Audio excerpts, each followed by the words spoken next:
हर साल इंडिया के अंदर जो बच्चे पेपर देते हैं आईआईटीज का, उनकी संख्या लगभग 10 लाख के आसपास होती है।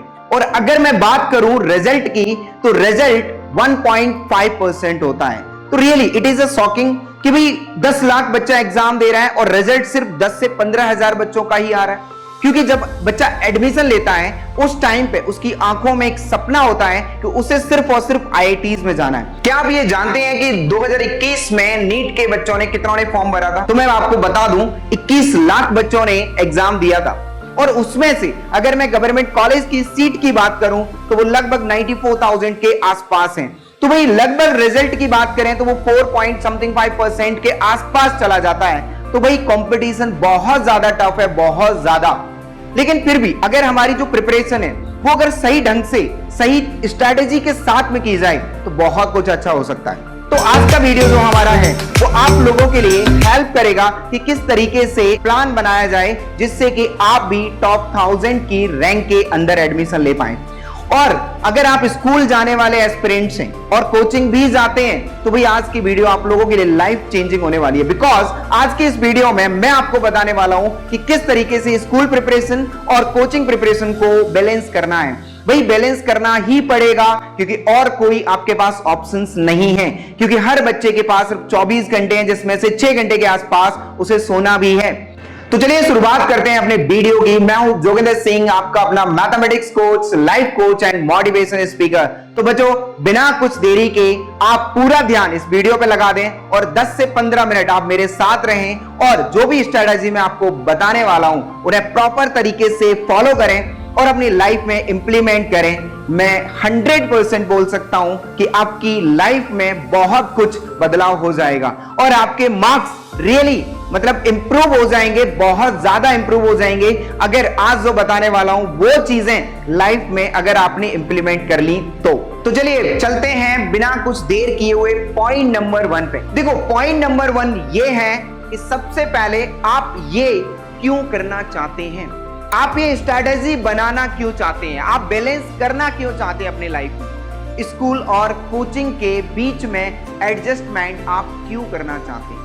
बिकॉज ये सवाल मैं आपसे इसलिए पूछ रहा हूं क्योंकि जब तक मुझे ये नहीं पता कि ये काम मैं क्यों कर रहा हूं तब तक मैं उस पर मेहनत नहीं कर सकता। चाहे वो काम कोई भी हो, लाइफ में कुछ भी काम मैं करूं, मुझे उसका पता होना चाहिए, उसके बारे में पता होना चाहिए कि मैं ये काम क्यों कर रहा हूं। तो मैं आपको क्लियर कर देता हूं कि आपका वाई कैसे स्ट्रांग होगा। तो देखिए, जब आपने एडमिशन लिया था, क्योंकि मिड सेशन चल रहा है और आप एडमिशन तो ले चुके हैं और आप प्रिपरेशन तो कर ही रहे हैं और स्कूल भी जा रहे हैं, लेकिन अब दिक्कत ये हो रही है कि स्कूल और कोचिंग के बीच में बहुत ज्यादा फासला हो रहा है। ना ही हम स्कूल का अच्छा कर पा रहे हैं और ना ही कोचिंग का अच्छा कर पा रहे हैं। तो देखिए, बेसिकली आप अपना माइंड सेट करिए कि आपको ये क्यों करना है। ठीक है, सबसे पहली चीज, आप अगर जेईई को क्रैक कर लेते हैं या फिर नीट को क्रैक कर लेते हैं तो आपको एक बहुत ही बढ़िया से कॉलेज में एडमिशन मिलने वाला है। एडमिशन मिलने से क्या होगा? बेसिकली अगर मैं बात करूं आईआईटीज की, तो भाई आईआईटीज में जाने वाला पर्सन अपनी लाइफ में एक बहुत बड़ा अचीवमेंट लेकर जाता है कि उसने आईआईटी क्वालिफाई किया, उसने जेईई क्वालिफाई किया, जेईई एडवांस क्वालिफाई किया है और उसकी गिनती बहुत सारे ब्रिलियंट लोगों के बीच में होने लग जाती है। अगर हम बात करें नीट के एग्जाम की, तो आपको भी पता है कि अगर नीट का एग्जाम आपने क्वालिफाई किया है तो आप एक आने वाले भविष्य के डॉक्टर बनने वाले हैं। और आपको भी पता है कि आज की डेट में डॉक्टर का दर्जा कितना बड़ा होता है। ठीक है, बहुत सारे बड़े बड़े हॉस्पिटल्स के अंदर कुछ डॉक्टर्स काम कर रहे हैं और न जाने छोटी मोटी जगहों पर भी डॉक्टर्स काम कर रहे हैं और वो लोगों की जिंदगी को और बेहतर बनाने के लिए एक सेवा भी कर रहे हैं। तो आप देख सकते हैं कि अगर आप जेईई और नीट को क्वालिफाई करेंगे तो आप बहुत बड़ा अपनी लाइफ में एक स्टेटस पाएंगे और नो डाउट पैसा भी कमाएंगे, क्योंकि आपके दिमाग में कहीं ना कहीं ये चलता ही है कि भाई पैसा भी तो चाहिए स्टेटस के अलावा। तो ये हुआ हमारा पहला पॉइंट कि हमें क्यों करना चाहिए, और ये बात मेरे हिसाब से आपको क्लियर हो गई होगी। और भी बहुत सारी ऐसी वजह हैं जहां पे आप अपने आप को सोच सकते हैं कि मुझे ये क्यों करना है। चलिए चलते हैं दूसरे पॉइंट पर। दूसरा पॉइंट ये है, प्रायोरिटीज सेट करनी पड़ेंगी आपको। Prioritize your work. ठीक है, तो पूरी एक स्ट्रैटेजी बनाएं, पूरे एक कागज पर ये लिख लें कि पूरे दिन भर में आप कौन कौन सा काम कर रहे हैं।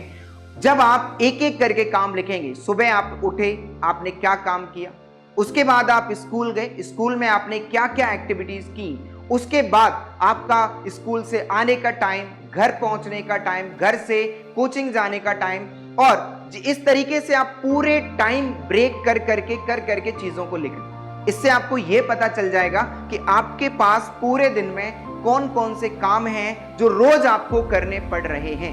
अब उन सारे कामों के बीच में से आपने ये ढूंढना है कि मुझे किसको प्रायोरिटी पर पहले रखना है। भाई देखिए, अगर मान लीजिए फॉर एग्जांपल, मैं अपना एग्जांपल लेता हूं, मेरा प्रायोरिटी है कि मुझे आईआईटीज में जाना है, तो मैं वो सारे काम हटा दूंगा जिन कामों को करने की वजह से मैं आईआईटीज में नहीं जा पा रहा हूं। ठीक है, तो प्रायोरिटी सेट करने का मतलब आप समझ चुके होंगे।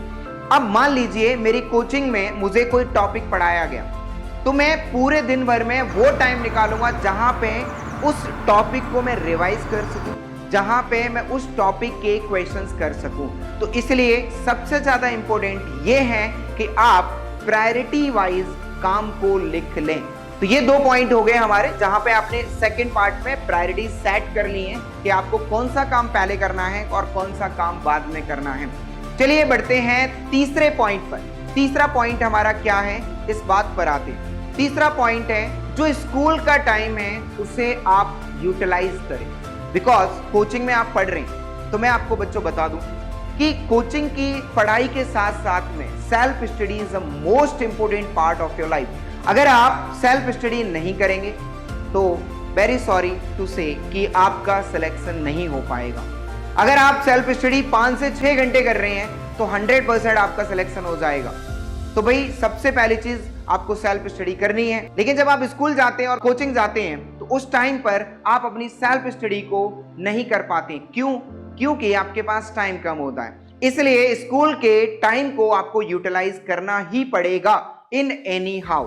तो स्कूल के टाइम को मैनेज कैसे करेंगे? जो मैंने आपको बताया था कि प्रायोरिटीज सेट की हुई हैं, उन प्रायोरिटीज के अंदर से आप स्कूल के टाइम में से कुछ टाइम ऐसा निकालेंगे जहां पे आप थ्योरेटिकल पार्ट सॉल्व कर सकते हैं। जैसे मान लीजिए कई बच्चे मेरे से ये बोलते हैं कि सर स्कूल वाले बोलते हैं कि स्कूल के अंदर कोचिंग का काम ना करें। तो मैं आपको बता दूं, स्कूल के अंदर आप जो हमारा थ्योरेटिकल सब्जेक्ट है आप उसे तो कर सकते हैं। लाइक आप केमिस्ट्री को याद कर सकते हैं, लर्न कर सकते हैं, आप अपने क्लास नोट्स को रिवाइज कर सकते हैं, आप फॉर्मूले याद कर सकते हैं जब भी आपको स्कूल में फ्री टाइम मिले। बच्चों देखो ये करना तो पड़ेगा, इसके अलावा वी हैव नो ऑप्शन। ठीक है, तो हमें क्या करना होगा कि स्कूल के बीच की जो भी टाइमिंग मिलेगा हम वहां पर जो थ्योरेटिकल सब्जेक्ट है उसे रिवाइज करेंगे। ठीक है, तो अपने स्कूल के टाइमिंग को बहुत अच्छे तरीके से आप यूटिलाइज करें। तो बढ़ते हैं नेक्स्ट 4th पॉइंट पे, और वो 4th पॉइंट क्या है? 4th पॉइंट इज दैट एक स्टूडेंट था, उस स्टूडेंट की कुछ बातें खास थी। पहले जब उसने एडमिशन लिया हमारे पास, उसके नंबर बहुत ही कम आते थे। उसके नंबर की बात करूं मैं भाई, 300 में से वो 25, 30, 50, 60 ऐसे नंबर लाता था। लेकिन उसके अंदर मैंने 2 बातें देखी जो मैं आप लोगों को भी सलाह देना चाहूंगा। पहली चीज ये थी कि वो बहुत ज्यादा पॉजिटिव था। वो कभी ये सोचता ही नहीं था कि भाई उसका सिलेक्शन नहीं होगा, भले ही उसके नंबर उस टाइम पे कुछ भी आ रहे हो। और सेकंड पॉइंट ये था उसमें कि वो कभी भी मतलब ऐसा नहीं होता था कि वो कभी एब्सेंट हो जाए। उसकी कंसिस्टेंसी बहुत ज्यादा थी। मतलब पूरे 365 दिन में उसने हमें यूटिलाइज किया। पूरे 365 दिन एक भी दिन ऐसा नहीं था जिस दिन उसने पढ़ाई नहीं की और सेल्फ स्टडी नहीं की। और उसके बाद जब वो हमारे पास मिलता था, मान लो 4 दिन की छुट्टी है, छुट्टी में उसने घर पे जाके पढ़ाई की और उसके बाद वो हमसे आके मिला। उसके बाद भी उसका एक ही सवाल होता था, सर अब मैं क्या करूं, अब मुझे बताइए, मैंने ये काम कर लिया है। तो बच्चों 4th पॉइंट में मैं आपको सलाह देना चाहूंगा कि भाई कंसिस्टेंसी और जो पॉजिटिव अप्रोच है, पॉजिटिव थिंकिंग है, ये 2 चीजें अगर आप रखते हैं तो आप 100% सिलेक्ट हो सकते हैं। मतलब कोई भी दुनिया की ऐसी ताकत नहीं है जो आपको रोक ले सिलेक्ट होने से। चलो बढ़ते हैं 5वें पॉइंट पे। तो जो 5वां पॉइंट है हमारा, 5वां पॉइंट ये कहता है कि यूटिलाइज योर टीचर्स। क्योंकि लाइफ में पेरेंट्स के बाद टीचर ही एक ऐसा पर्सन है आपकी लाइफ में जो ये चाहता है कि आप सक्सेस हो जाएं। क्योंकि माँ बाप तो सभी के चाहते हैं, चाहे बच्चा कैसा भी हो। लेकिन टीचर भी एक ऐसा पर्सन आपकी लाइफ में बहुत ज्यादा इंपोर्टेंस रखता है जो ये चाहेगा कि आपका सिलेक्शन हो जाए, क्योंकि आपका सिलेक्शन हो जाएगा तो हमारा रिजल्ट आ जाएगा। दैट मीन्स कि टीचर आपका सबसे बढ़िया दोस्त है आपकी लाइफ को बेहतर बनाने के लिए। तो अपने टीचर को यूटिलाइज करें, टीचर से जाके मिलें और उनसे सलाह लें कि किस तरीके से चीज़ों को बेहतर किया जाए। और जो भी चीज़ हमसे नहीं आती है, आप क्या करें, टीचर के पास जाकर वहाँ पे डाउट क्लियर करें और अपने जो भी नेगेटिव थिंकिंग है टीचर को बताएं और वहाँ से नेगेटिव थिंकिंग को रिमूव करें। तो मुझे उम्मीद है कि आप लोगों को ये सारे के सारे पॉइंट बेहतर तरीके से समझ में आ गए होंगे। तो बच्चों, मैं आपसे यही कहना चाहूंगा at the end of the video कि आप इन पांचों पॉइंट को प्रॉपर तरीके से सही से समझें और अपनी लाइफ में इंप्लीमेंट करें।